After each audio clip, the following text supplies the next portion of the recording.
વાંડાય વેદ્ય છે મૂર્ત બાણ વેદ્ય છે એ હલો તમોજુ બેન રૂંડ કો કામ વેદ્ય છે હલો તમોજુ બેન રૂ ઓધવ ધામ વેદ્ય છે ગુડાળો પહેરીને ઓધવ રામ રમેલા બાવર બેણું 24 કલાકથી સંતવાણીજી મોજ ગનેલા હલો પાંચ બાપા ઓધરામ બાપાજા આશીષ ગનેલા હલો નાથી ગંગાજા દર્શન કરેલા હલો હરિહરાત્મક હવનજા દર્શન કરેલા હલો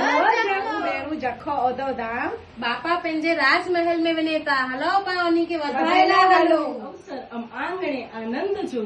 પધારો મળે સમૂહ લગ્ન માં નવ દંપતિ ને આશીર્વાદ દેલા હલો તારીખ 28 એપ્રિલ બાકી બની કે જખો ને જોય બાજે બાપાજી ધામ હલો